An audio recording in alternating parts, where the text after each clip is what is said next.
Assalamualaikum warahmatullahi wabarakatuh. Wilujeng wengi tepang deui sareng simkuring Ujang Comro. Dinu danget ieu saperti biasa simkuring bade macakeun deui caritaan dongeng anu judulna dongeng bahasa Sunda carita ngeunaan tukang ngadu hayam. Mangga dipihatur ka pamiarsa wilujeng didangukeun.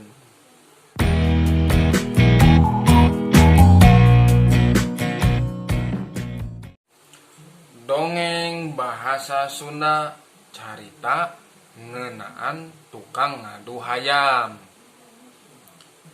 Kacaritakeun aya hiji budak lalaki ngaranna Si Endang. Si Endang kacida baong jeung kacida ngedulna. Pagaweanana sapopoe nyaeta ngadu hayam jeung ngadu hayam. Hayam aduanana kacida di pika memetna. Buluna salawasna herang jeung siihna seukeut wae. Ku manehna dingaranan Si Jagur. Dina hiji poe manehna indit ka kampung seberang rek ngadu hayam. Bari ngengelek hayam Si Jagur. Sanggeus nepi ka nu dituju, deur hayamna diadukeun jeung Si Jago. Hayam Si Imot baladna Si Endang. Hayam Si Endang geus sadia narima serangan musuh. Panonna netep seukeut ka Si Jago. Brak si Jago nyuruduk ka Si Jagur.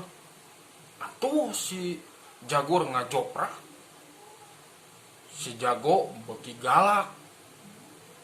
Jeprot-jeprot ngabintihan. Si Jagur teu walakaya. Tapi ku Si Endang dipaksa nangtung. Bari diguyur ku cai ameh seger deui cenah. Tapi acan oge nangtung, Si Jago geus nyuruduk deui. Atuh Si Jagur beuki teu walakaya nepi ka paehna. Lantaran geus eleh, Si Endang balik ka imahna. Di imahna geus nyampak budak lalaki pantaran manehna anu dibaturan ku buta. Si Endang diadukeun jeung budak lalaki teh ku si buta. Bari dipapanas.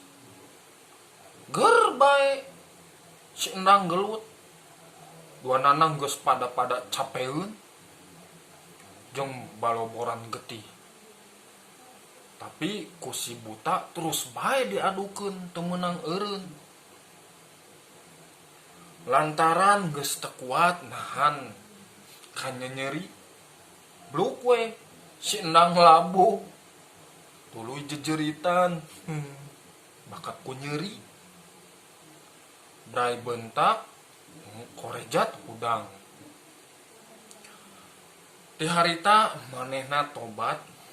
Ayeuna Si Endang tarang ngadu hayam deui.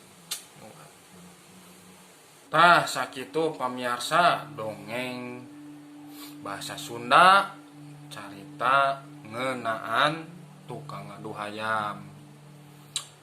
Dinu carita eta teh simkuring nyandak hiji kesan moralnya, terutami sasahalah jalmi anu sok hobi dukalah nu kasebatna pada malanaon lah gitunya.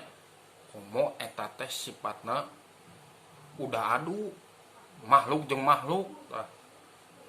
Saya mah pribadi simkuring kirang resep ngaranna punten we eta teh disebatna ngadu kitu teh non judi. Terutami ieu mah makhluk nu ciptaan Allah pangarsa agung diadu-adu ku sasaeji jalmi awon gitu teh tos maharam hasilna ge moal barokah mendingan kene dagang suuknya manfaat ya gitu. Amanat nama ulah dugika nya urang teh sasami makhluk ciptaan Allah ulah silih udah adu gitu. Kemudian eta hayam oge kan makhluk hidup ciptaan Allah kedah dirawatnya upami saena mah diternakeun kan tiasa nyeueuran boh eta endogna bisa diala boh engke nama dipencit atas izin Allah kan berkah tibatan diadu-adu karunya gitu weh. Ka pamirsa baraya Ujang Condo sim kuring neda dipihatur bade mundur bade istirahat hapunten nya bilih ayat ata ukur tinu bahasa kirang sae atana pikiran jelas dinu sasauran Sundana memang rada kirang nggak sae gitu insyaallah mah abdi bade diajar langkung saya deui mangga ka pamirsa Ujang Comro dipihatur abdi bade pamit lah. Assalamualaikum warahmatullahi wabarakatuh.